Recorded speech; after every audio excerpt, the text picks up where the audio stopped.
Je voudrais bien remercier Dr Eslam Hassani pour son énorme effort, pour sa très très bonne initiative pour consacrer toute une journée pour le diabète et ses complications. Malheureusement, il n'y a pas eu beaucoup d'adhésion. On espère en avoir la prochaine fois, Inch'Allah. Et on espère qu'on va s'y mettre tous ensemble pour que ces manifestations durent. Nous avons parmi nous aujourd'hui l'Oustaz Qadir, professeur Rafi, que j'apprécie beaucoup. J'ai assisté à beaucoup de ses conférences. Elles sont toutes pointues, toutes objectives et toutes sciences. Professeur Rafi, neurologue, va nous traiter aujourd'hui le système nerveux et diabète. Le système nerveux, c'est un système qui est multiprésent, de la tête aux pieds, et le diabète, c'est une pathologie qui atteint tous les organes et toutes les zones de la tête aux pieds. Les manifestations neurologiques de l'atteinte diabétique, surtout chez un diabétique ancien, sont très très variables selon la localisation. On espère arriver à détecter une douleur neuropathique chez un diabétique, quel que soit son territoire, et quelle que soit sa localisation, et quelle que soit son expression chez le patient. C'est pour cela que le professeur Rafi a bien voulu nous traiter cette pathologie. Merci beaucoup. Merci. Tout d'abord, également, je tiens à remercier Dr Asfam et toute l'équipe d'organisation de ce type d'invitation, et j'adhère parfaitement à ce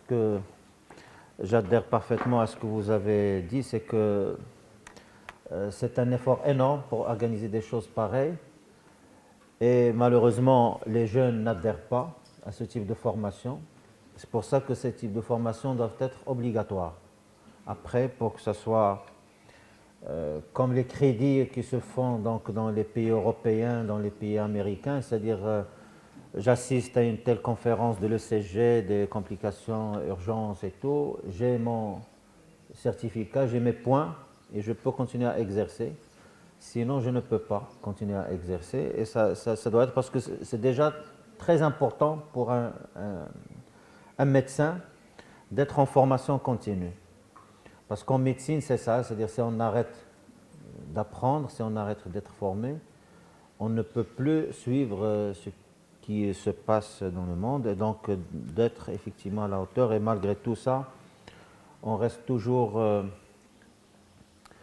on manque de beaucoup d'informations et de choses qui témoignent un peu de ce domaine médical particulièrement, qui est un domaine vaste et qui nécessite effectivement un acharnement particulier. Donc, c'est la fin de la journée, donc ça me fait plaisir de se retrouver avec beaucoup de connaissances.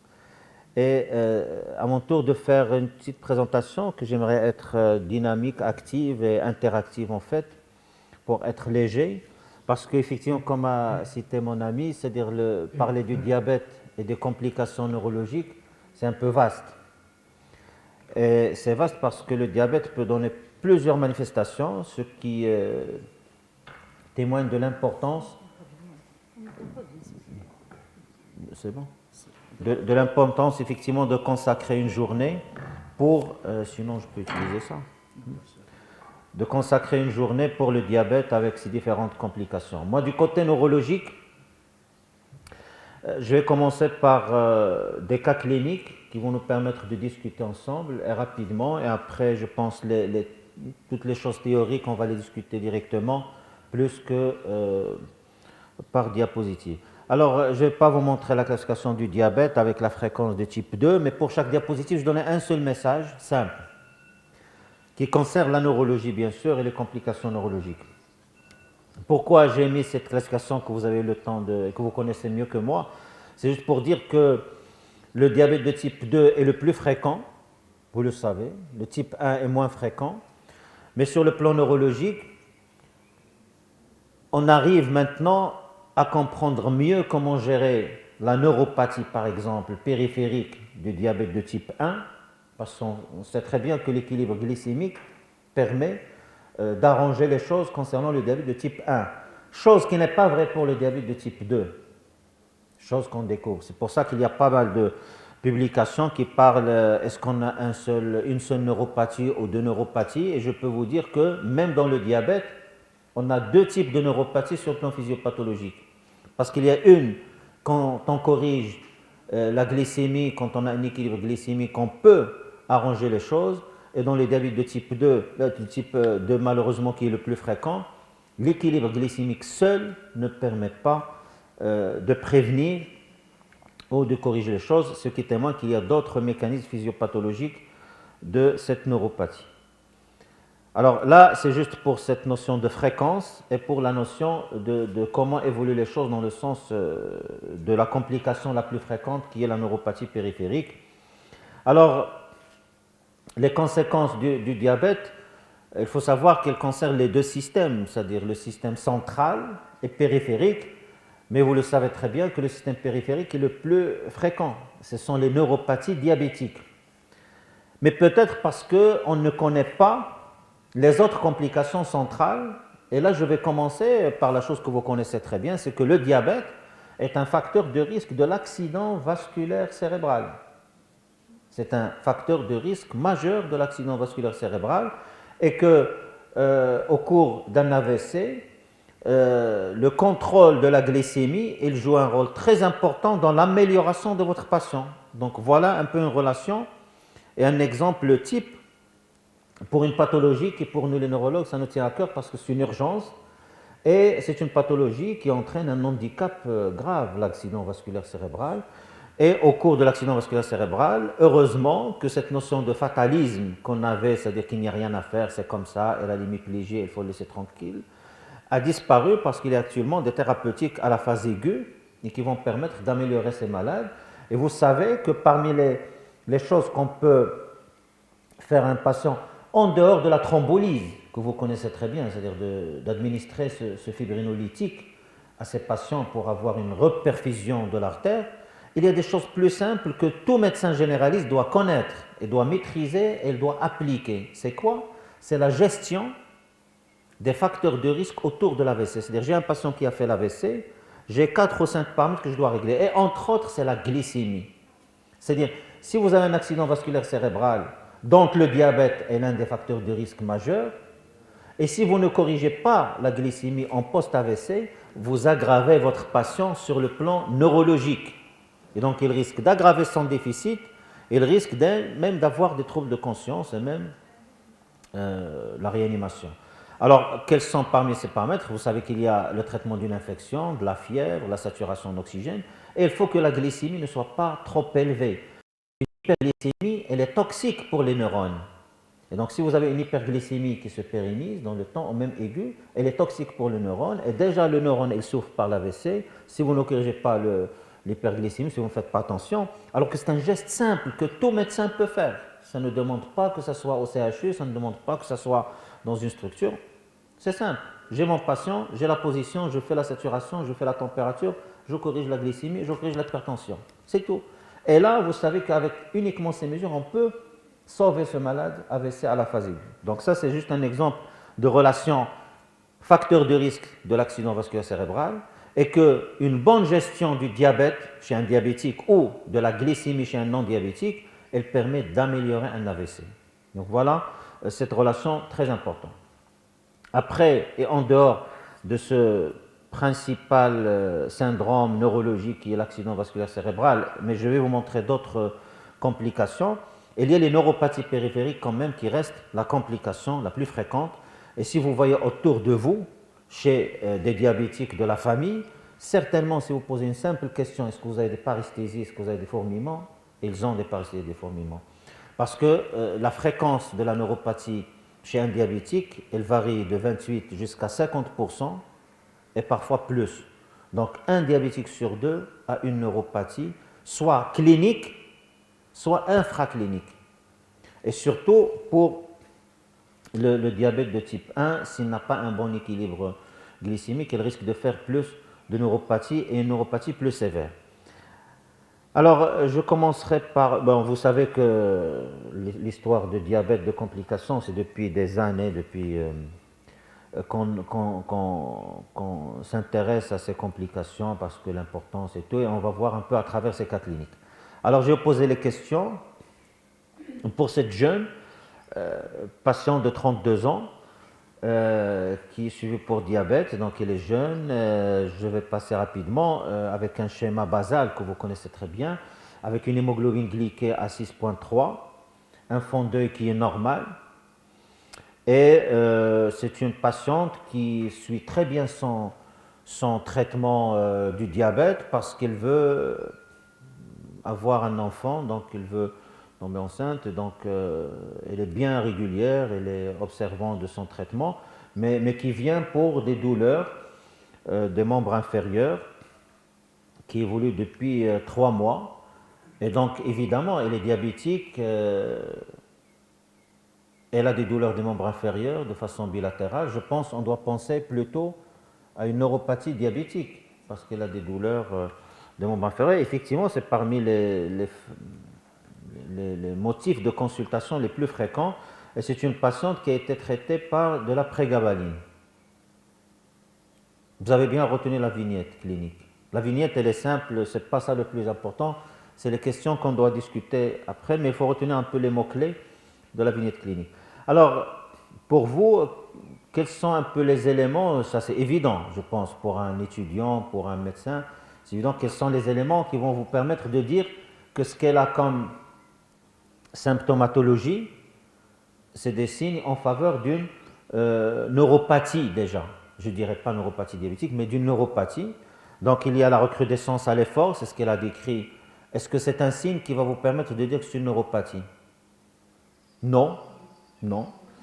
La majoration par le frottement, oui, parce que ça c'est un des signes qu'on recherche effectivement.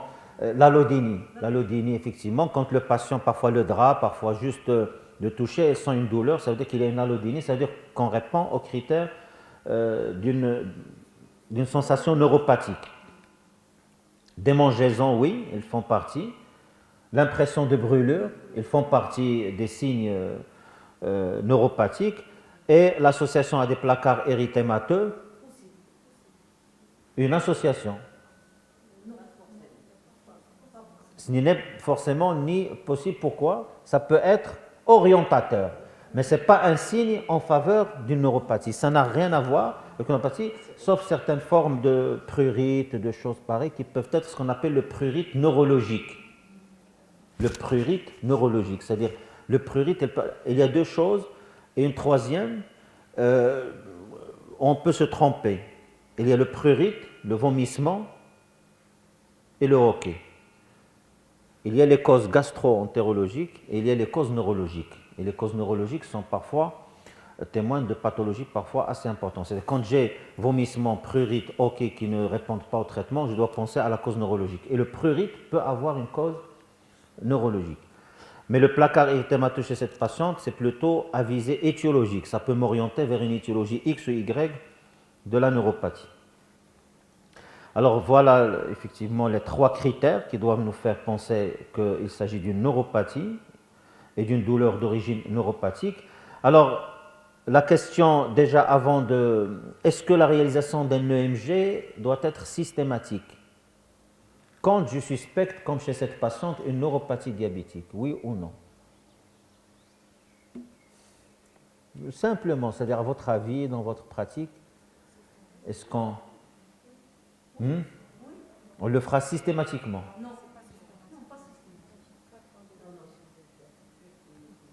Non, mais c'est-à-dire, oui, vous êtes en train de se... Oui, c'est-à-dire, qu'est-ce que vous voulez dire par... Dans quel sens? Non, vous avez raison, mais dans quel sens? Est-ce que parce que vous doutez que ce n'est pas le diabète? Est-ce que parce que c'est atypique pour vous? Est-ce que mais c'est vrai? Pour moi, l'âge 4 ans de diabète, ça ne peut pas donner une neuropathie. C'est ce que je voulais entendre. Voilà. C'est ce que je voulais entendre comme argument. C'est que toujours devant un patient, on doit raisonner, on ne doit pas juste partir dans le sens, voilà, il est diabétique, il a des douleurs, voilà, c'est fini, j'ai la solution. Ce n'est pas toujours le cas. Et c'est ça l'importance de cette discussion. Oui, il faut toujours tiquer, de dire il est jeune, depuis 4 ans, il a une neuropathie diabétique. Bon, c'est possible, mais quand même, c'est atypique pour ce qu'on voit de chaque jour. Donc ça doit quand même m'alerter, je ne dois pas être juste dans le... Et donc, la première réponse, que ça soit clair sur le plan pédagogique, c'est que la réalisation d'un EMG devant toute suspicion de neuropathie n'est pas systématique. Parce que quand j'ai une neuropathie classique chez un patient diabétique qui évolue depuis, avec des caractéristiques sémiologiques qui répondent aux critères d'une neuropathie diabétique, on peut s'en passer de l'EMG. Mais effectivement, quand j'ai des atypies, et là vous avez pointé une atypie, c'est les 4 ans d'évolution, oui, je dois faire l'EMG. Vous voyez, donc j'ai une forme typique classique, ce n'est pas la peine de faire. Mais quand je doute ou il y a une durée d'évolution qui n'est pas suffisante, un âge très jeune, quelques symptômes asymétriques, et là on va le voir sur l'autre observation, je dois tiquer, je dois faire l'EMG. Parce que je ne dois pas étiqueter ce patient comme neuropathie diabétique et fermer les yeux alors qu'il peut s'agir d'autre chose. Alors, diabète de type 1, est-ce que c'est un argument pour faire l'EMG? Non, le diabète de type 1 est dans la neuropathie, il n'y a pas de souci. Le jeune âge, vous allez me dire peut-être ça peut justifier. Non, on peut avoir des neuropathies, mais chez des sujets jeunes. Mais par contre, la durée d'évolution, comme vous avez dit, c'est-à-dire 4 ans, c'est alarmant. Deuxième chose, c'est une patiente déjà qui évolue depuis 4 ans, elle a un bon équilibre de son diabète. Et elle a une neuropathie maintenant, donc c'est un peu bizarre. Uniquement 4 ans, elle avoue qu'elle est bien équilibrée et elle fait une neuropathie. Donc point d'interrogation. Et vous avez oublié autre chose, et l'absence de rétinopathie quand même. C'est-à-dire parce que généralement, la neuropathie, c'est au cours de l'évolution chronique, et généralement on a des petits signes de rétinopathie diabétique, parce que c'est les deux organes effectivement qui sont les plus... Donc voilà un peu les arguments qui peuvent justifier la réalisation de l'EMG chez cette patiente. C'est qu'il y a ces atypies, la durée d'évolution, un bon équilibre diabétique et l'absence de toute atteinte rétinienne. Alors maintenant, si je vous pose cette question, à votre avis, moi je passe rapidement, j'ai résumé l'observation, juste pour qu'on discute un peu cette manière de réfléchir et d'avoir des... Alors à votre avis, est-ce qu'on peut retenir l'une de ces étiologies pour sa neuropathie, pour ses douleurs, c'est-à-dire une complication chronique d'un diabète mal équilibré? Non. Le traitement par un schéma basal bolus que vous connaissez, un équilibre glycémique brutal ou psychogène? Un équilibre glycémique brutal peut donner un AVC. Pas un AVC, une neuropathie, vous voulez dire? Non, attends. Non, ça peut donner un AVC parce que l'hypoglycémique brutale peut donner une nécrose, peut donner un AVC. Oui. Est-ce qu'il peut aussi donner une neuropathie? Parce que Oui. ce qui s'applique sur le vasculaire, est-ce qu'il peut s'appliquer sur le neurologique? Qui peut s'appliquer sur? Le vasculaire, c'est-à-dire les vaisseaux, Le vaisseau, oui. l'AVC, Oui. la rétinopathie. Oui, elle peut s'appliquer. Elle peut s'appliquer. Oui. Et cette femme a brutalisé son équilibre glycémique, comme il a dit. Sur la vignette, oui, elle a dit comme quoi elle a radicalement amélioré son équilibre glycémique depuis moins de 6 mois. Depuis moins de 6 mois. Oui. C'est un équilibre glycémique un peu brutal pour... Oui, non, vous avez raison, oui. Et effectivement, au début, on peut penser que c'est juste des petits fourmillements, des choses qui peuvent être psychogènes, qu'on reçoit pas mal, c'est-à-dire des douleurs. Mais chez cette patiente, effectivement, on peut retenir l'équilibre glycémique brutal. Moi, je suis passé rapidement juste pour arriver à cette conclusion. Et après, on va voir quelles sont les formes typiques du diabète. Mais ça, c'est une des formes auxquelles il faut penser. C'est pour ça qu'avec les collègues endocrinos, on leur dit qu'il faut équilibrer un diabète, mais pas brutalement. Pas brutalement. Parce que l'équilibre brutal, elle peut donner deux choses. Elle peut donner ce qu'on appelle la neuropathie hypoglycémique. Et là, c'est parmi les choses peut-être qui sont atypiques pour les collègues et donc on n'y pense pas. Il y a la neuropathie hypoglycémique et il y a la neuropathie insulinimique. Il y a certaines formes d'insuline qui peuvent donner des neuropathies périphériques par un mécanisme immunoallergique. Ce qu'on appelle les neuropathies insulinimiques et les neuropathies hypoglycémiques. On va voir rapidement un tableau qui montre un peu. Et donc, effectivement, les neuropathies périphériques dans le diabète, ce n'est pas uniquement ce qu'on connaît. Mais là, il faut dire qu'ils sont des formes sous-diagnostiquées où on ne connaît pas, mais de toute façon, ce n'est pas les formes les plus fréquentes.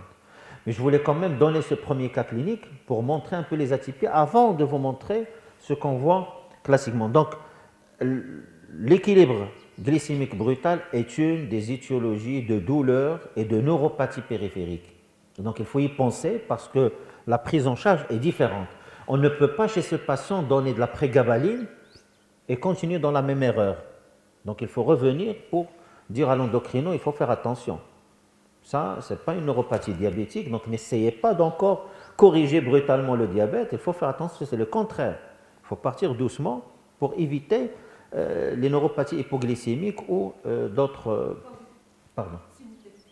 La correction brutale d'un diabète peut donner des ischémies vasculaires, que ce soit au niveau cérébral, un AVC, rétinien, au niveau rétinien, c'est la cécité, ou même au niveau du cœur, ça peut donner des infarctus du myocarde.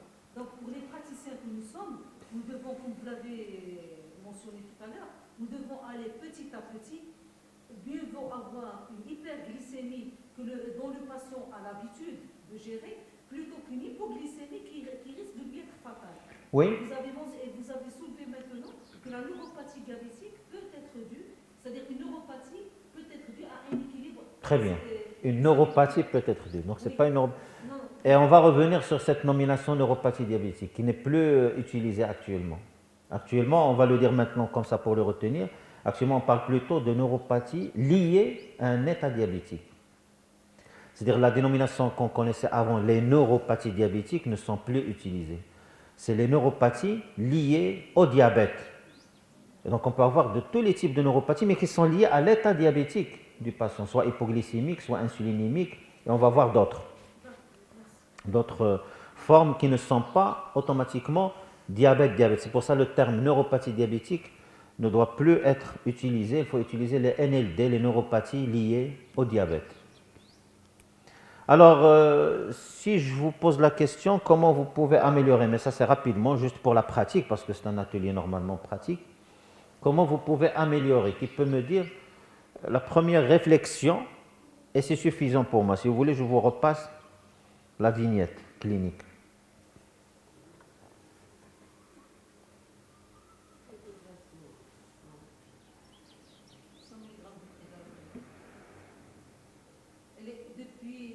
Depuis 4 mois, elle est traitée par la prégabaline depuis combien de temps? C'est-à-dire depuis les douleurs, depuis 3 mois. Depuis 3 mois. Oui. Déjà qu'il n'y a pas d'amélioration depuis 3 mois, moi je ne donnerai pas la prégabaline. D'accord. Donc je reviens sur les questions, comme ça vous pouvez voir. Vous ne donnez pas la prégabaline, vous changez de molécule. Oui. D'accord, une réponse. Les autres, si vous voulez, mais c'est juste une discussion. Mais vous avez déjà ouvert une discussion intéressante, parce qu'on veut donner des messages simples, clés pour à chaque niveau. Pourquoi vous voulez changer de molécule? Pardon. Qu'il y a une règle, lorsqu'il n'y a pas de réponse d'une douleur à un anti-inflammatoire ou bien un antalgique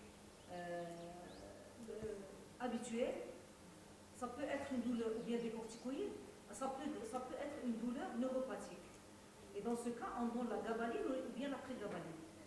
La gabapontine ou prégabaline. Exactement, pardon. D'accord. Donc l'augmentation pour la dose de la prégabaline, est-ce qu'il n'y a même pas une petite diminution de la douleur, de la symptomatologie? Elle est déjà 75 mg deux fois par jour. C'est une dose quand même qui n'est pas négligeable. 150 mg, c'est pas négligeable. Elle est sous 100 mg. 50 fois 2.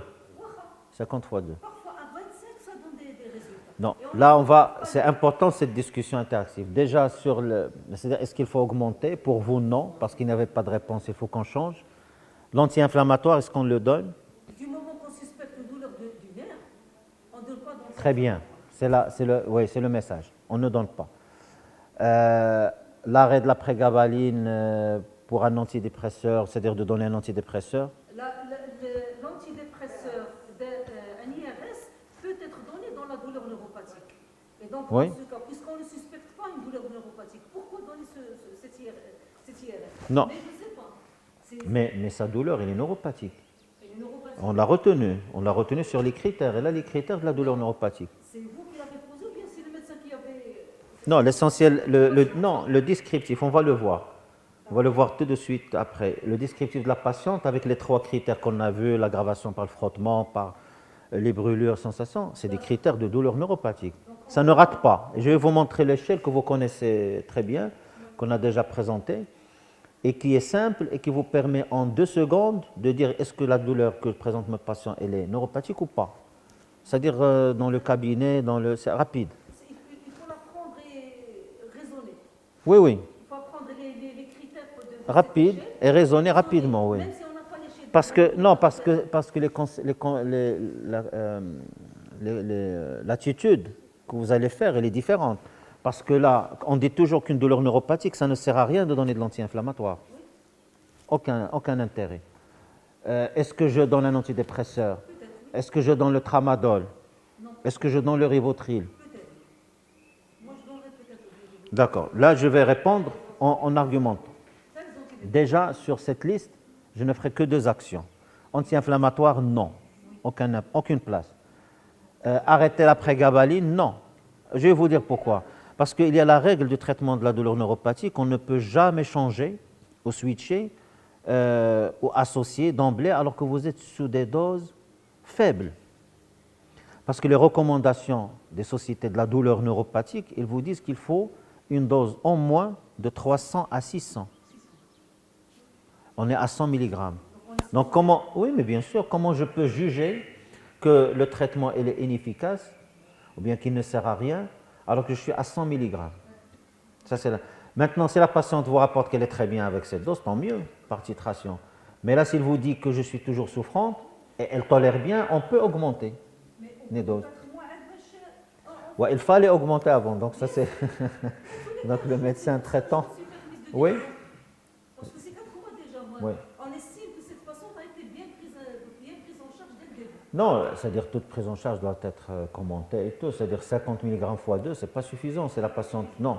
Et donc, je n'ai pas le droit de switcher vers un autre traitement de la douleur si je n'ai pas atteint ou bien si je n'ai pas associé après. Maintenant, les associations, c'est une autre discussion. Maintenant, on peut associer si le malade ne tolère pas le premier médicament. Donc, je peux associer 2 médicaments à des doses moyennes. Tramadol, elle a l'AMM pour la douleur neuropathique, mais à la phase aiguë. Donc, je peux donner le tramadol. Ah oui, la phase aiguë.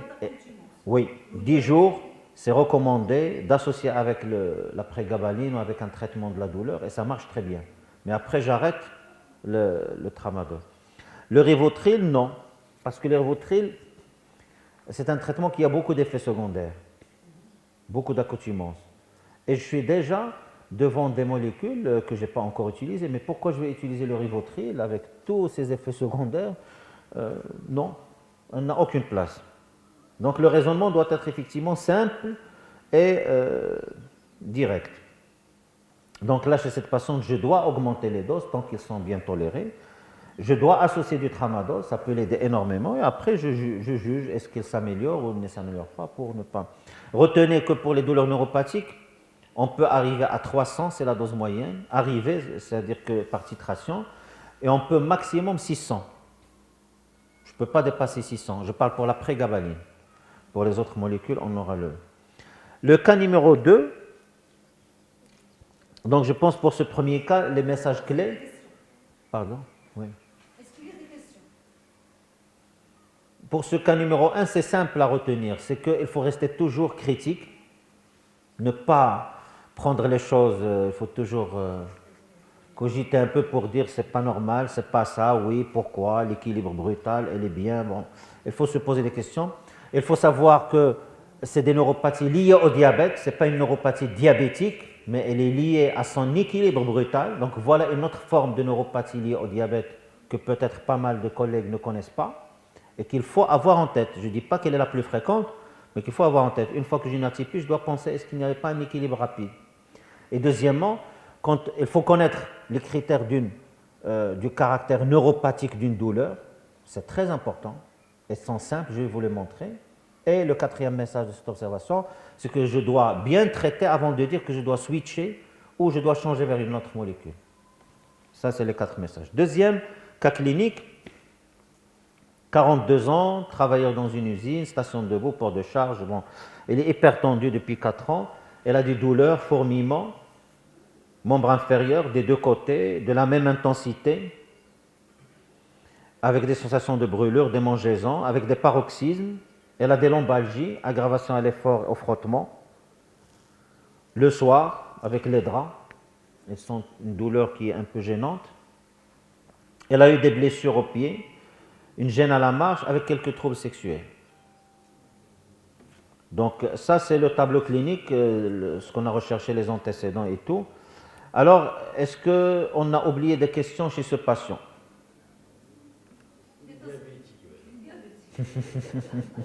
Il n'est pas connu diabétique, oui. Voilà. Très bien. Moi, j'ai bien dit, elle n'est pas connue. J'ai bien dit, il n'est pas connu diabétique, oui. Elle n'est pas connue. Une syphilis dans les antécédents? Non. Non, il n'y a pas de syphilis, non. Une chute? Non. Pourquoi? Pourquoi vous posez la question des chutes? C'est un tableau d'atteinte rachidienne inférieure. Membre inférieur. Des membres inférieurs. C'est le membre inférieur? Les troubles sexuels, la gêne à la marche. Oui, mais c'est exprès, c'est un tableau un peu compliqué, mais qui nécessite beaucoup de réflexion. Oui, C'est un peu l'ombre sacré. oui, oui, l'ombre sacré, mais pas uniquement. Parce qu'elle a des fourmillements en distal, quand même, au membre inférieur, de la même intensité, de façon bilatérale, en plus de la lombalgie, en plus de tout ce que vous avez. Mais elle n'est pas connue diabétique. Dans la famille, il y a la mère qui est diabétique. Elle est alcoolique. Qui c'est? Non. Non, le patient. Il faut poser la question un peu sur... Ça, c'est juste de passage pour dire que quand on a un patient qui a des fourmillements, qui a des douleurs, il faut quand même poser pas mal de questions qui sont à visée soit étiologique, c'est pour orienter l'étiologie, parce que vous savez que la consommation d'alcool peut avoir un impact sur le nerf. L'anémie, certaines formes d'anémie peuvent donner des neuropathies, donc c'est important de poser la question. Alors que quand j'ai mis cette plaque, c'était pour les questions qu'on peut poser en 5 minutes. Vous êtes anémique? Non. Vous êtes connu? Non. Je vous fais un bilan? Bon, c'est rapide. L'intensité de la douleur, le retentissement sur le sommeil, le comportement. Est-ce qu'il y a une atteinte des mains? Parce qu'il y a des fourmillements distants. Très bien. Le fourmillement distal des membres inférieurs, toujours la première question qu'on peut poser, est-ce que les mains sont indemnes? C'est très important. Pourquoi? Parce que ça définit ce qu'on appelle la neuropathie longueur dépendante. Retenez juste ce terme. La neuropathie longueur dépendante. La neuropathie longueur dépendante, c'est-à-dire que le malade, elle démarre ses douleurs, ses signes, ses symptômes toujours au membre inférieur et progressivement, elle peut toucher les membres supérieurs. C'est-à-dire, si vous avez un malade qui vient souffrir d'emblée par les membres supérieurs, c'est exceptionnel que ce soit une neuropathie diabétique. Ça, c'est un message qui est simple et qui est à retenir. Un malade qui vient pour vous dire j'ai des fourmillements, j'ai des douleurs des mains, vous êtes bien au membre inférieur, parfait, je n'ai pas de problème.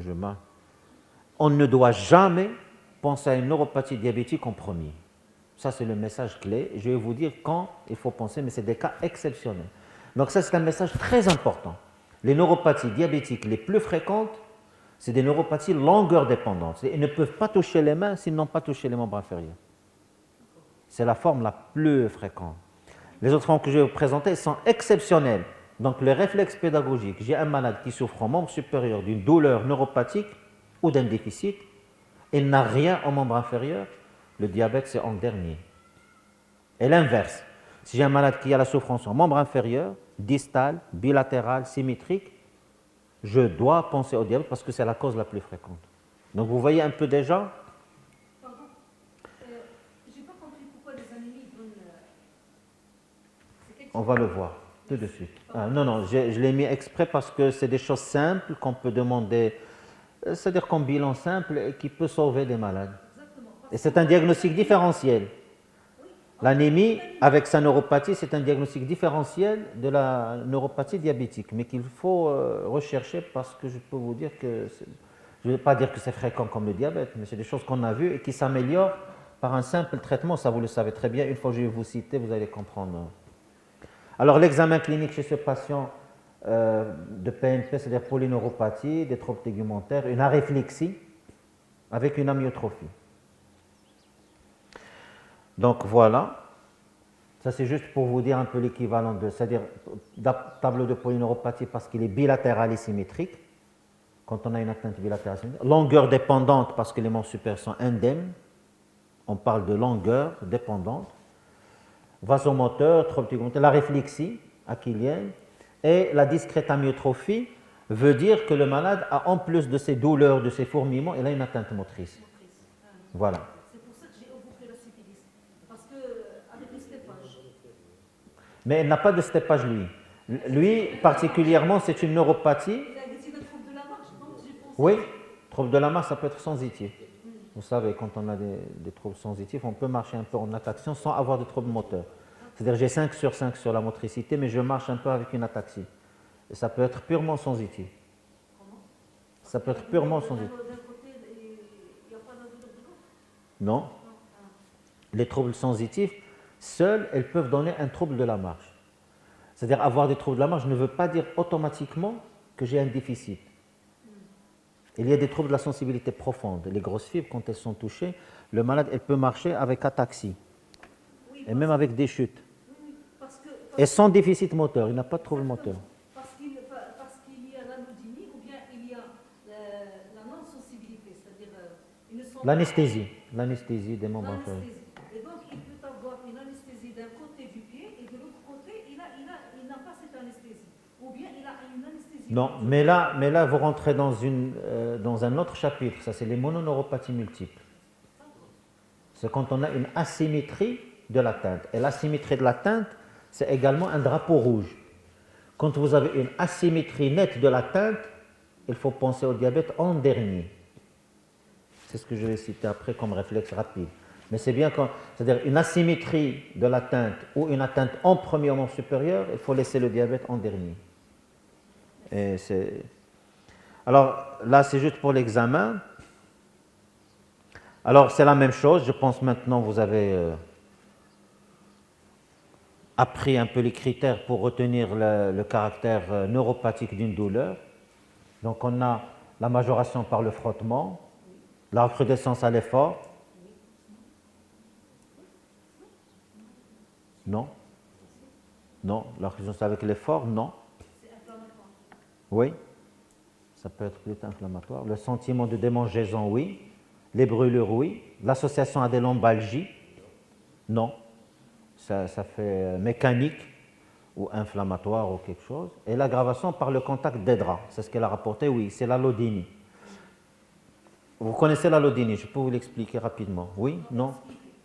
Expliquez s'il vous Il plaît. ne faut pas hésiter à poser des questions, vous êtes là pour ça, donc il ne faut pas avoir chôma ou là. On est tous ici pour apprendre. Voilà, c'est simple, on apprend tous.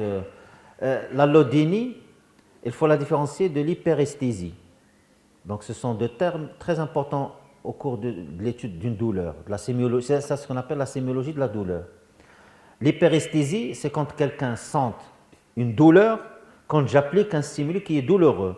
Mais lui, il le sent très douloureux. Je pique, c'est douloureux. C'est-à-dire, même moi, si quelqu'un me pique, je vais dire, ah, ça me pique. Mais l'hyperesthésie, elle sent d'une façon exagérée cette douleur. Donc, elle sent la douleur d'une façon exagérée. L'allodynie, c'est simple. C'est quand j'applique quelque chose qui est normalement non douloureuse. Si je fais ça, c'est non douloureux normalement. Je ne pique pas. Donc, pour moi, ce n'est pas douloureux. Mais pour l'allodynique, une fois que vous le touchez, il crie. de douleur. C'est ce qu'on appelle l'allodynie. Donc l'allodynie, c'est la sensation d'une douleur par un stimuli qui est non douloureux. L'hyperesthésie, c'est la sensation d'une exagération de la douleur par un stimuli qui est douloureux. Vous voyez la différence? Elle est claire. Et l'allodynie, c'est parmi les signes très importants de la douleur neuropathique. C'est un malade qui vous dit que le soir, je n'arrive pas à mettre le drap sur mes jambes, sur mes pieds. Donc elle laisse les pieds découverts. Pourquoi? Parce qu'une fois elle met les draps, c'est une douleur, c'est désagréable. Donc elle préfère dormir sans mettre les draps. Donc ça, c'est au moins cette notion doit être claire pour. Donc si vous le touchez comme ça, il vous dit que j'ai mal, c'est une allodynie. Si vous le piquez, mais il vous dit mais vous faites trop mal avec ça, alors que vous piquez normalement, c'est une hyperesthésie. Donc voilà. Et les deux font partie des douleurs neuropathiques. Ah oui, quand vous avez ça, c'est neuropathique. Je vais vous montrer l'échelle de la douleur neuropathique rapide. Alors, quel bilan vous allez faire chez ce malade? Parce qu'il y a un message clé pour ce patient, pour ce cas clinique. Quel bilan? Pardon? Est-ce qu'elle est diabétique? Il n'est pas diabétique. HbA1c, Non, dites-moi, ce que moi, à la clinique, à l'interrogatoire, il n'est pas diabétique. Il faut faire un bilan. Dans quel bilan? Quel bilan dans notre contexte de santé? Donc, il ne faut pas alourdir les... D'accord, oui. Oui. Oui. Pour, non juste pour. L'urécréate. pour le scanner. Quel scanner vous voulez faire? Il n'y a aucune indication au scanner. C'est une douleur neuropathique distale des membres inférieurs. C'est l'embalgie. Oui, pour les lombalgies. Oui. Mais nous, on parle de la douleur neuropathique. Lombalgie, c'est mécanique. Elle a des lombalgies, c'est mécanique. Il n'a pas de lombosciatalgie. C'est pour ça que la sémiologie, c'est très important. Quand un malade, quand on pointe un diagnostic, il faut que ça soit... Elle a des lombalgies ou elle a des cervicalgies. Ça, c'est pas neuropathique. Ou bien elle a des névralgies cervico-brachiales ou des lombosciatalgies. Ça, c'est neuropathique. Donc, ça a diffusé du rachis vers la racine. Mais si un malade vous dit que j'ai des lombalgies ici, je n'ai pas de diffusion, il faut le laisser tranquille, il faut le confier à un collègue. D'accord, mais ce n'est pas neuropathique, il n'a pas de décharge électrique, il n'a pas de trajet de sciatique, donc ce n'est pas neuropathique. Donc lombalgie, c'est mécanique, on verra après à qui le confier ou faire des radios. Donc oui, un bilan métabolique, oui. Donc voilà le bilan, effectivement. Mais je vous déçois, elle est normale. Elle a une glycémie avec hémoglobine glyquée. J'ai mis même le dosage de la vitamine B12. B12, elle est en plus alcoolique, donc oui, ça peut donner normal. Et c'est là où je vais pointer sur l'anémie. C'est-à-dire quand on pense, quand le malade vous dit que je suis anémique, ou non, ou vous avez une douleur neuropathique ou une neuropathie distale bilatérale, parmi les étiologies auxquelles il faut penser, ah oui, l'anémie mégaloblastique, croyez-moi, on en voit pas mal et c'est traitable. Et c'est rapidement traitable par un traitement qui n'est pas du tout cher. Si vous connaissez la vitamine B12 injectable. Oui, oui, oui. Elle existe et ça améliore les gens d'une façon spectaculaire. Alors sur une formule sanguine, anémie mégaloblastique, vous mettez le malade, vous donnez le dosage de la vitamine B12, elle est trop bas, vous mettez le patient, et je ne vais pas parler des hypovitaminoses à vitamine B12 normale. Bon, ça c'est un autre cours. Mais généralement, quand on donne le traitement, les malades, elles s'améliorent d'une façon spectaculaire. Elles peuvent reprendre une vie normale, une marche normale, sans problème. Et voilà, c'est un diagnostic quand même simple. Formule sanguine, anémie, je vois le VGM, mégaloblastique, je demande B12, bas, je donne l'hydroxo, ça marche très bien. Et donc sur le protocole, il est clair, c'est en fonction de la B12, on fait une injection par jour, pendant 15 jours, moi c'est ce que je fais. Après je mets une injection par semaine, 4 semaines, et après une injection par mois. Et en fonction, non, l'injection par mois en fonction de la profondeur et si j'ai l'évolution et si j'ai quelque chose sous-jacent. Et parfois, on peut laisser 1 année, 2 ans, parfois. Oui. Et les malades, ils s'améliorent, oui. Une parenthèse à ouvrir, parce que tant qu'on est dans le créneau du diabète, le traitement par la metformine, il donne une hypovitaminose B12. Oui. Donc il faut faire attention aussi à ces manifestations neurologiques. C'est chez un diabétique, Oui. longuement traité par la B12, Oui. Non. donc il faut doser de temps en temps la vitamine B12 chez les malades. Metformine, oui. Non, je suis tout à fait d'accord parce que ça peut prêter confusion avec une neuropathie diabétique alors qu'elle était en neuropathie carentielle à la vitamine B12 secondaire et la metformine, elle donne une atteinte périphérique et centrale en neurologie. On a même des complications. Donc, mais effectivement, oui, elle peut donner même parfois des syndromes parkinsoniens, parfois d'autres. Oui. Mais effectivement, vous avez raison, c'est qu'on doit faire attention parce que je peux juger le malade comme neuropathie diabétique, alors en fait, elle fait une neuropathie carentielle. Et donc, je suis en train de traiter le diabète alors qu'il me fait autre chose que je peux traiter. Donc, c'est des choses effectivement à y penser parce que ça ne demande pas grand-chose. Alors, bilan normal, ma question, pardon. Sous oméprazole à long terme. Oui. Oui, oui. Quels sont les médicaments qui peuvent donner une hypovitaminose B12, s'il vous plaît? Non, pour nous, c'est ça. C'est ce qu'on utilise nous souvent, c'est metformine, c'est les IPP au long cours.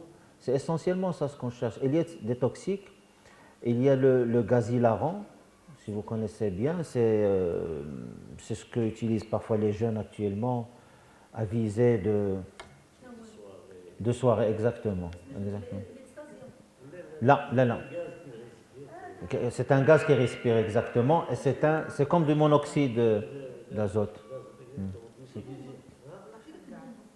Ouais, je ne sais pas comment on l'appelle ici, mais c'est le gaz hilarant. C'est la première cause qu'il faut rechercher chez les jeunes. En France, maintenant, c'est la première utilisée. Ouais.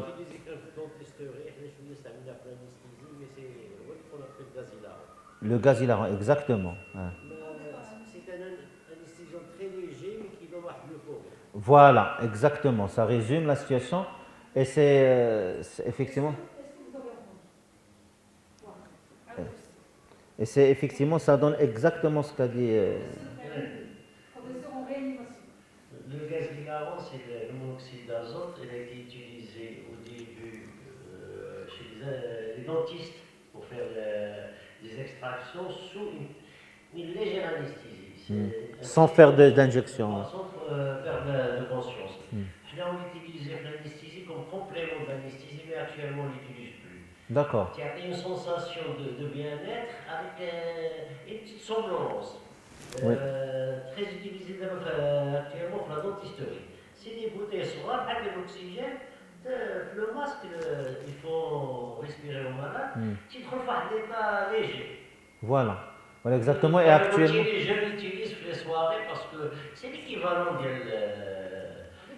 c'est une petite drogue, ça donne l'état. Voilà. Et en France, actuellement, c'est parmi les causes les plus fréquentes parce qu'il se vend.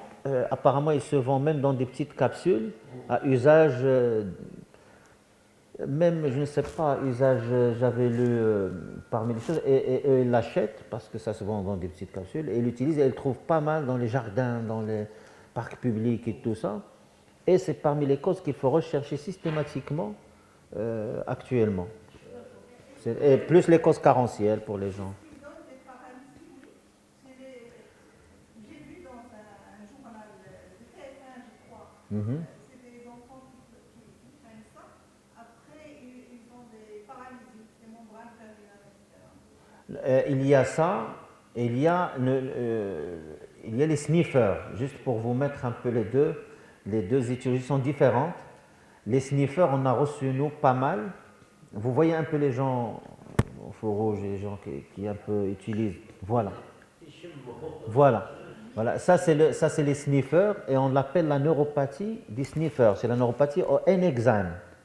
C'est différent. Et c'est une neuropathie sévère. Ça ressemble comme un Guillain-Barré. C'est-à-dire les malades quand ils sniffent d'une façon importante, après ils sont en paralysie. On a reçu des jeunes au fauteuil roulant et il y a les cordonniers ou bien les gens qui travaillent dans les usines des semelles. L'école. Voilà, l'école, exactement. Et quand soit c'est à usage professionnel, mais tellement elle est dans un endroit renfermé et ça donne des neuropathies toxiques, ça c'est les neuropathies toxiques, soit elle travaille dans le domaine et comme Alice l'a dit, c'est-à-dire elle trouve un plaisir en sniffant et donc elle s'accoutume. Et donc elle l'utilise souvent et après elles font des neuropathies sévères. Par contre, le gaz hilarant, elle entraîne de l'hypovitaminose B12 et ça peut donner une neuropathie paralysante, bien sûr. Et là, c'est parmi les causes les plus fréquentes actuellement de l'hypovitaminose B12 parce que il y a un accès à l'achat de ce gaz hilarant d'une façon libre dans le commerce parce qu'elle a un usage dans la pâtisserie. Elle l'utilise, je ne sais pas, pour des trucs pour améliorer la qualité de... Non. Il ne faut pas avoir peur, non. Et non. Mais c'est juste parce qu'elle a un mécanisme de pression particulière et donc et là comme il est abordable pour les jeunes, donc elle l'achète sans réglementation. C'est ça le problème, sans réglementation. Et ça donne effectivement cet effet euphorisant, second plus ou moins et tout. Et donc il est utilisé souvent au cours des soirées et tout, mais à usage fréquent, ça donne une diminution de la B12 et après c'est les neuropathies au gaz hilarant, c'est ce qu'on appelle les neuropathies au gaz hilarant, effectivement. Merci. Je vous en prie. Oui. Moi, dans ma vie professionnelle de 25 ans, alors j'ai eu 2 cas d'anémie de Biermer, 2 femmes. Mais je n'ai pas été couverte par la neuropathie. Oui. J'ai cité 2 femmes, l'amaigrissement et l'altération de l'état général. Un amaigrissement très notable et c'est un tableau similaire. L'altération de l'état général et l'amaigrissement. Moi, je voyais une patiente chaque fois. Après une année, j'ai vécu très maigre. Même je pensais, toutes les deux, je pensais que c'était quelque chose de malin.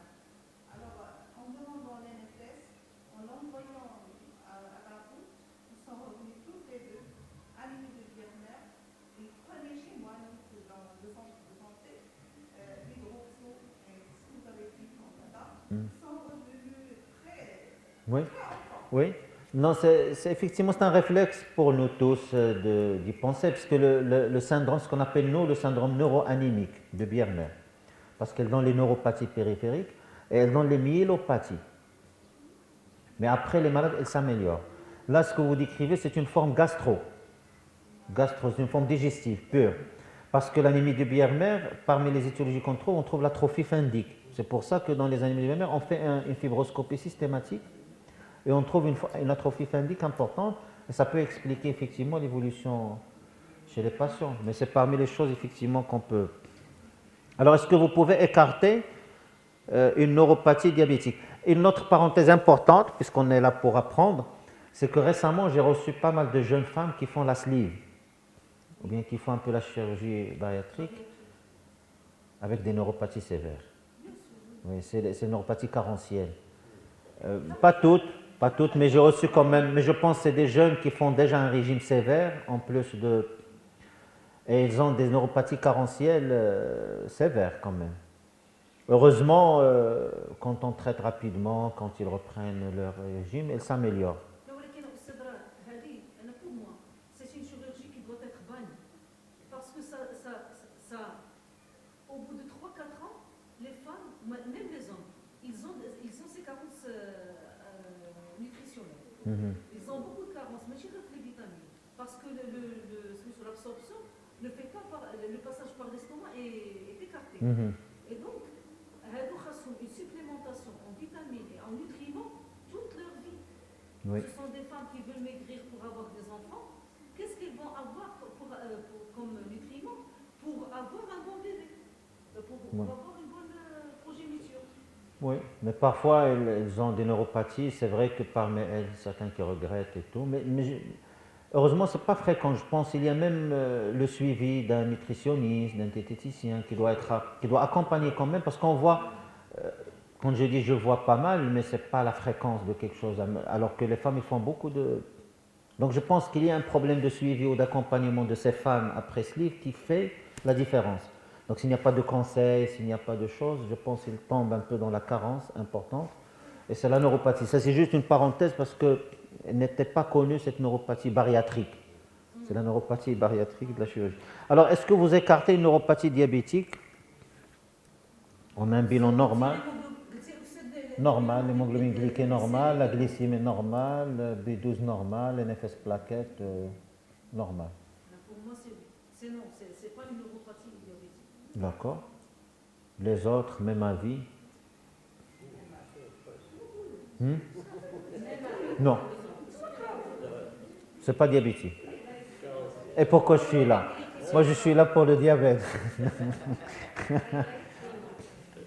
êtes là pour le diabète, oui, mais pour nous donner. Il faut me dire que vous êtes là. Non, il faut me dire que vous êtes là pour l'état diabétique. Exactement. Mais non, mais vous avez aussi, excusez-moi, le devoir de nous orienter vers les diagnostics différenciés. C'est ça, oui, exactement. Comme ça, on ne traite pas. Tout malade de neuropathie diabétique. Exactement. Tout à l'heure, on a dit que les patients sous metformine peuvent être Oui. pour faire Une neuropathie carentielle. une neuropathie Oui. carentielle et non diabétique. Oui, exactement. C'est une Oui. personne qui est diabétique. Oui, et là maintenant, on a même le syndrome, la neuropathie du syndrome métabolique que vous connaissez très bien. Donc, il y a pas mal de choses qui se développent qu'on doit connaître. La neuropathie du syndrome métabolique, vous connaissez le syndrome métabolique, c'est diabète, hypertension, et surtout l'hypertension, l'hypertriglycéridémie et l'obésité. C'est ça le syndrome métabolique. Et actuellement, on a décrit une neuropathie du syndrome métabolique.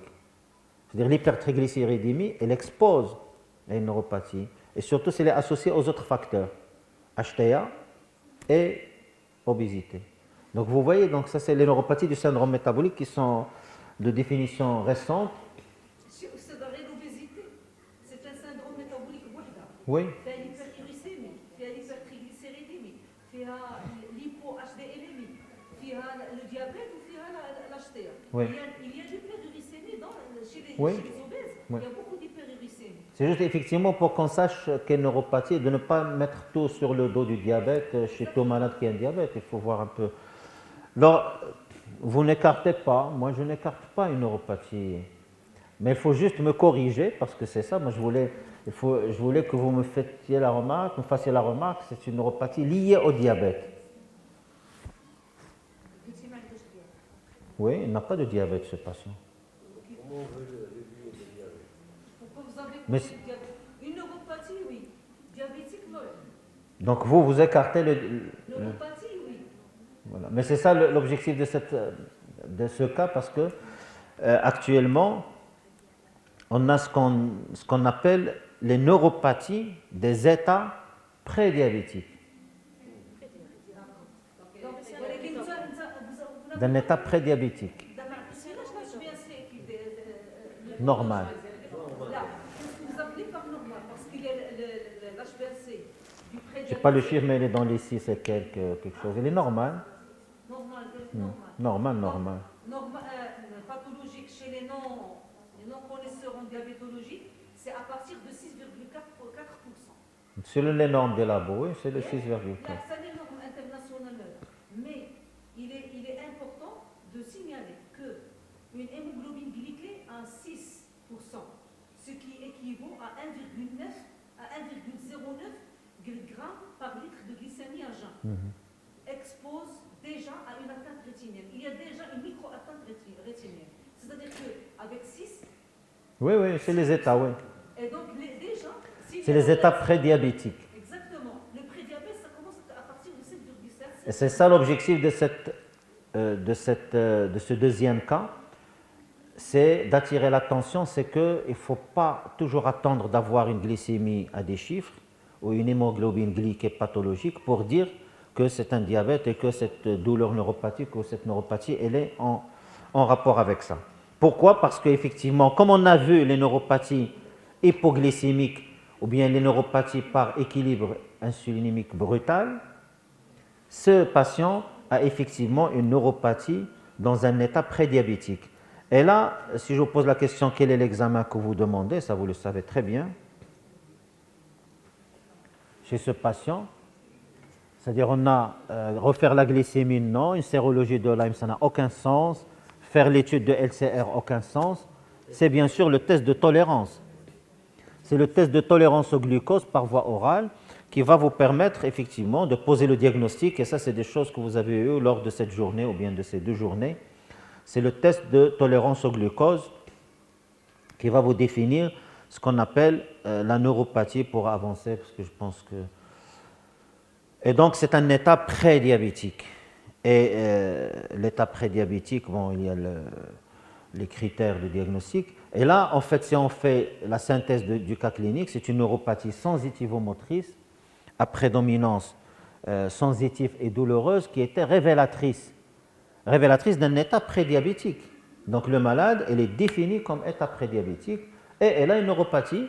Et c'est pour cela que j'insiste sur ces 2 cas cliniques et j'ai exprès commencé par des cas atypiques ou rares plutôt, ou plutôt auxquels on ne pense pas, c'est d'avoir cet équilibre glycémique brutal, il faut y penser comme cause, et un état prédiabétique, même si vous avez une glycémie normale, même si vous avez une hémoglobine limite au normal, il ne faut pas oublier que c'est un malade qui peut être en état prédiabétique.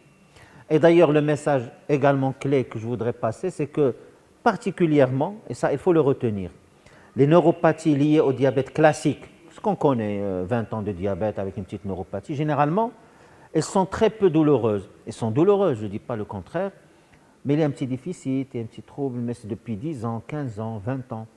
Les neuropathies liées à un état prédiabétique, elles sont plus douloureuses, parce qu'elles sont plus sensitives. Et ça, c'est une particularité de la neuropathie liée à un état prédiabétique. Ça, c'est un message. Et elles sont distales. Qu'est-ce que j'ai oublié à l'examen clinique? Ça, c'est le message. Elles sont distales. Distales. Elles sont distales, ça commence par des douleurs, des fourmillements, aucun déficit moteur. Pas la neuropathie de l'étoile ou les choses. Non. Oubliez les membres supérieurs dans le diabète. Je le dis toujours juste pour qu'on soit...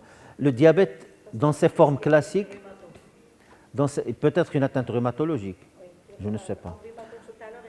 Moi, je vais vous montrer un schéma pour qu'on capte comment le diabète touche le nerf d'une façon globale. Voilà les schémas. Voilà le plus classique, le moins, le plus rare. Vous savez que le diabète, il touche même le nerf, c'est pas la rétine, il touche même l'oculomotricité. C'est-à-dire un ptosis peut être un diabète. Mais ce n'est pas les choses qu'on voit chaque jour. Si on fait la part entre neuropathie et... Quel est l'examen que j'ai oublié? Ça, vous le connaissez mieux que moi. Moi, je suis... C'est le test en monofilament. Oui. Est-ce qu'on le fait ou on ne le fait pas? Qui le fait dans sa pratique quotidienne? Qui ne le fait pas? Qui ne le fait pas dans sa pratique quotidienne? Le test en monofilament, c'est un test qui est simple.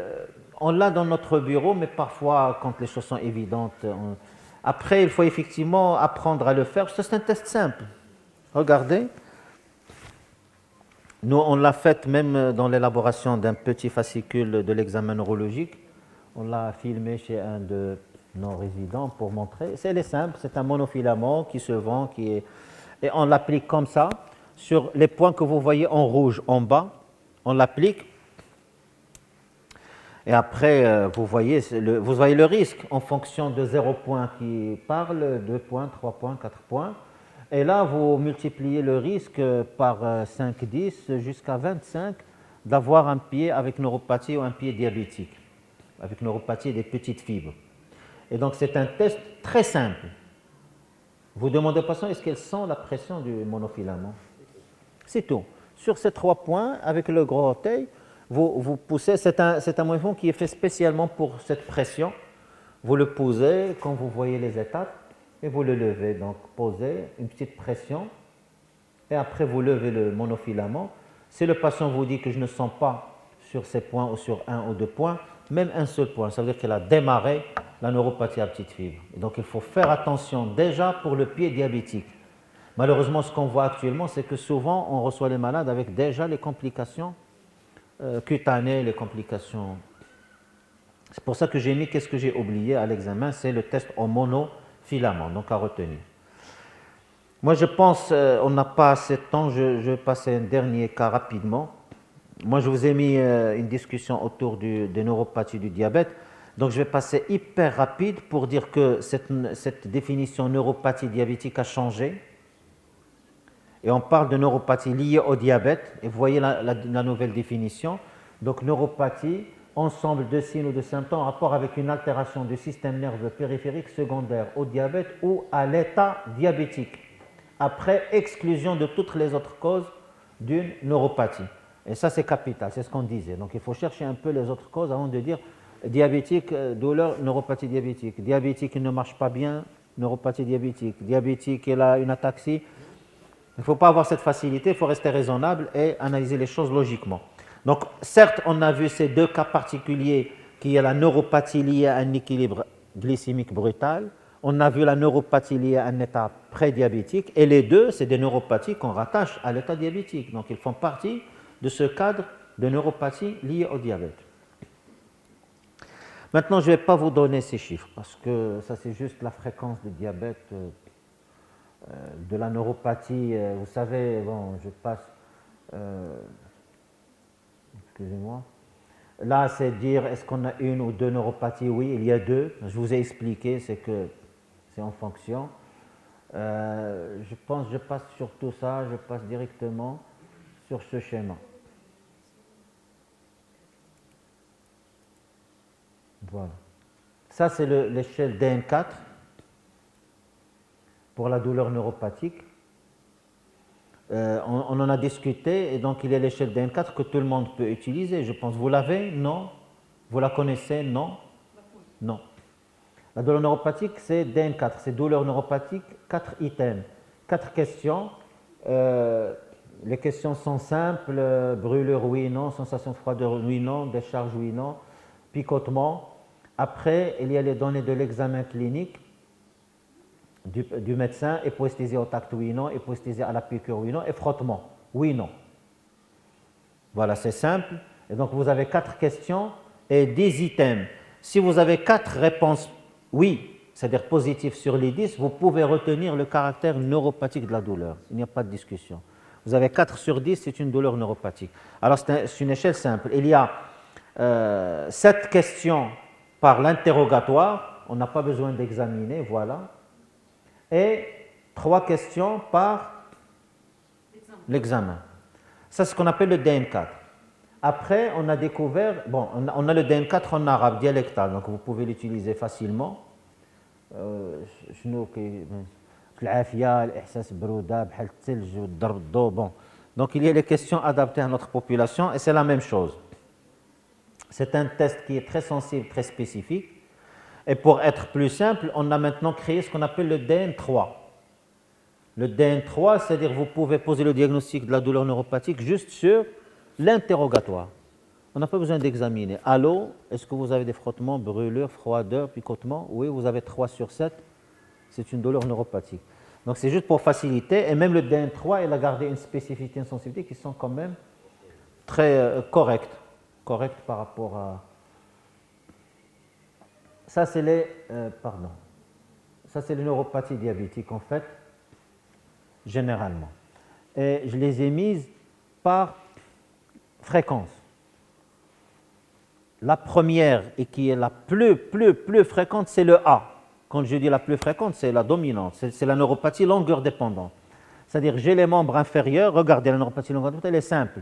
J'ai la douleur qui monte au membre inférieur distal, orteil, pied. Après, elle monte progressivement. Une fois elle touche les genoux, elle dépasse les genoux, elle commence à toucher les mains. C'est la polyneuropathie la plus... C'est pour ça qu'on l'appelle neuropathie longueur dépendante. C'est-à-dire, si le malade vous dit que j'ai les douleurs uniquement au niveau de la cheville, mais j'ai des douleurs de la main, non, ce n'est pas une neuropathie longueur dépendante du diabétique. Elle doit dépasser les genoux pour que ça commence au niveau des mains. Et c'est un système simple, c'est-à-dire ça dépend de la longueur du nerf. Au niveau du nerf, on a une longueur plus importante, la souffrance plus importante, et après, ça commence. Après, il y a les neuropathies proximales. C'est ce que vous voyez sur le B. Les neuropathies proximales, elles sont rares, mais elles sont possibles. Le C, c'est les neuropathies viscérales. C'est pour ça que vous voyez un peu au niveau de l'estomac. Et les neuropathies crâniennes. Crânienne, c'est l'atteinte du nerf oculomoteur, le ptosis, la diplopie, des choses un peu... Le D, c'est les mononeuropathies multiples. Alors, si j'ai un message à dire concernant la mononeuropathie multiple, c'est que il ne faut garder le diabète qu'en dernier. Qu'est-ce que ça veut dire mononeuropathie multiple? C'est-à-dire c'est quelque chose d'anarchique, retenez-le comme ça. C'est-à-dire le malade, elle a des douleurs au niveau de la main, et après elle a au niveau du cubital, après elle vous dit que j'ai une douleur ici, après elle a amyotrophie là, donc c'est vraiment de l'anarchie. Ce n'est pas la longueur dépendante, ce n'est pas proximal pur, ça c'est la mononeuropathie, elle est très asymétrique. Il faut garder le diabète en dernier. C'est possible, mais en dernier. Quelle est l'étiologie la plus fréquente d'une mononeuropathie multiple comme ça? C'est les vascularites. Par contre, les vascularites, c'est l'inverse. Les vascularites, lupus, Gougerot, des choses, un peu de maladie de système, elles commencent par le D. C'est la forme la plus fréquente. Donc, il ne faut pas dire à un malade qui est comme ça, peut-être vous êtes diabétique, c'est le diabète. Non. Il faut chercher tout avant de retenir. Par contre, la première case, c'est fortement évocateur du diabète. Bon, ça je pense. Voilà, non, longueur dépendante, qu'est-ce que ça veut dire? Voilà, mais je passe rapidement. Voilà, elle touche là, elle monte en main, et après elle touche le tronc et cette région crânienne. Ça, c'est typiquement la progression d'une neuropathie longueur dépendante.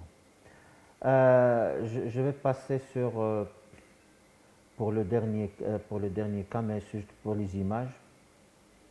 Ça, c'est juste pour les atteintes oculomotrices, c'est-à-dire un ptosis. Message de cette diapositive qui est l'atteinte des nerfs crâniens. Il faut savoir que le diabète, elle peut toucher l'oculomotricité, c'est-à-dire le ptosis. Un malade qui était bien le soir, il vient le matin avec un ptosis.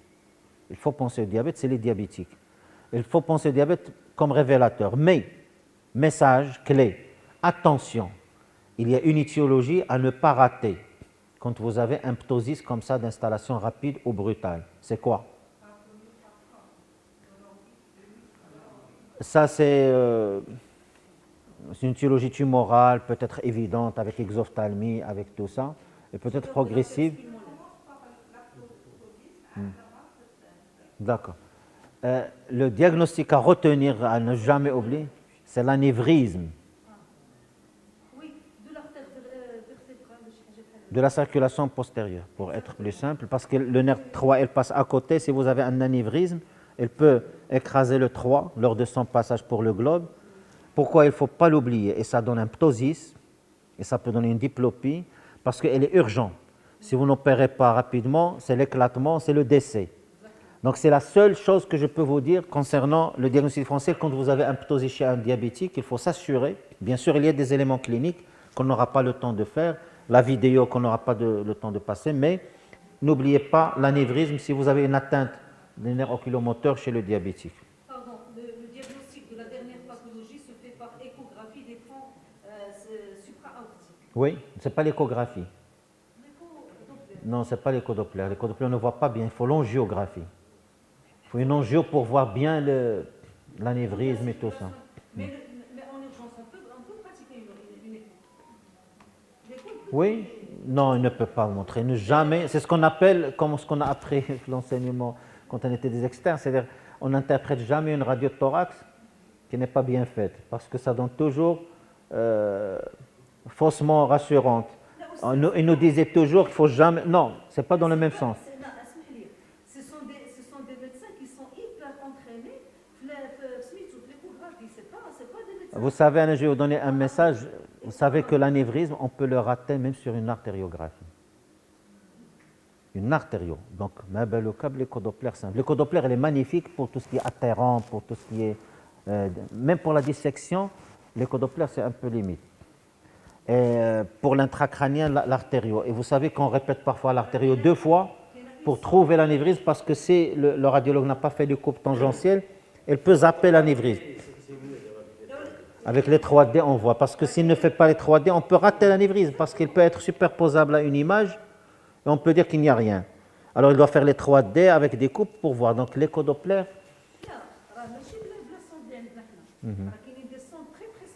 D'accord, oui, oui.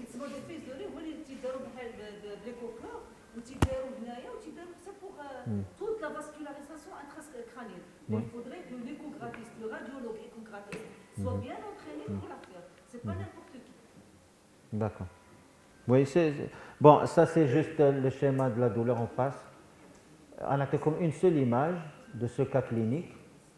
Et je vais vous donner une vidéo de ce cas clinique parce que ça, c'est une complication atypique du diabète, mais qu'il faut connaître parce qu'on le voit souvent, ce qu'on appelle les complications centrales, comme on a vu l'AVC, les crises convulsives.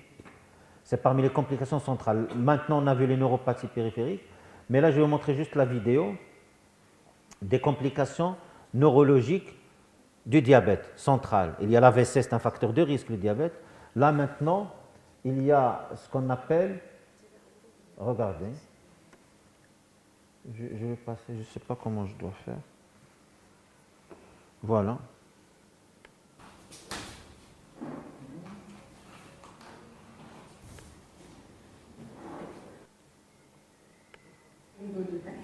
Voilà. Qu'est-ce que vous voyez chez cette patiente? Oui, des mouvements anarchiques involontaires, oui. Très bien. Des pieds et des mains, mais d'un pied et d'une main. Du côté latéralisé, d'un seul côté. C'est du côté gauche. Et même en marchant, vous voyez qu'il y a la différence. Et même en lui demandant de faire le test, vous voyez, quand même en lui demandant de faire le test, regardez déjà les mouvements du côté gauche. Et quand on lui demande de faire le mouvement, regardez les mouvements qui s'accentuent du côté gauche. C'est des mouvements amples, ce qu'on appelle des mouvements choréiques et baliques. Baliques, c'est comme les gens qui font... Oui, voilà. C'est la même chose. C'est ce qu'on appelle les hémichorées, hémibalismes. Hémichorées, hémibalismes, parce qu'ils touchent l'hémichore gauche. Et là, je voulais insister parce que c'est une complication de ce qu'on appelle les hyperglycémies sans cétose du diabétique. Et il faut l'avoir en tête. Je ne vais pas vous passer les autres vidéos parce que ça peut toucher même le sujet jeune, même un sujet jeune. Donc là, voilà. Et là, c'est une complication du diabète, surtout de l'hyperglycémie sans cétose. Et ça donne un aspect de suffusion hémorragique au niveau des noyaux gris et des noyaux sous-thalamiques. Et c'est typique, et c'est des malades qui viennent brutalement. On les a reçus à plusieurs reprises. Brutalement, ils viennent avec... Brutalement. Parce que c'est comme un AVC. Mais c'est d'une autre nature. C'est des suffusions hémorragiques et qui viennent avec du balisme important de la Corée. Et quand on contrôle, on trouve de 4 grammes. Et parfois, c'est révélateur. Le malade n'est pas connu diabétique, il vient aux urgences avec ses mouvements baliques et on trouve qu'elle a des lésions cérébrales. Donc là, c'est des choses qu'on a déjà publiées, c'est-à-dire dans la revue neurologique, pour avoir plus. Ça, c'est une autre patiente et ça relève de mécanismes différents. Donc, on aura un autre jour le temps de parler des crises convulsives par hyperglycémie et par hypoglycémie. Et donc, il y a pas mal de choses et des malformations du système nerveux chez le diabétique. Bon, ça, c'est plein de choses intéressantes qu'on pourra faire dans d'autres ateliers, peut-être, interactifs. Voilà. Merci, professeur Mohamed Abdou Rafi, chef du service de neurologie.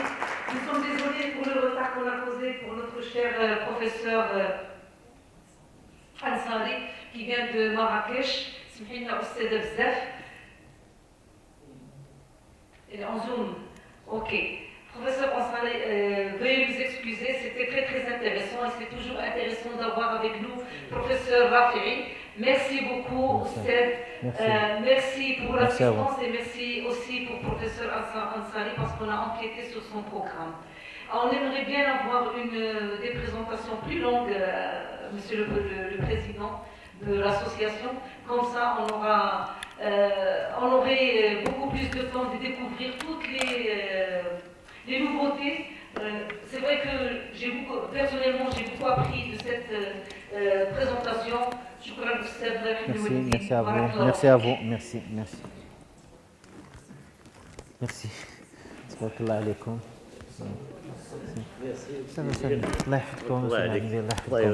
Merci beaucoup.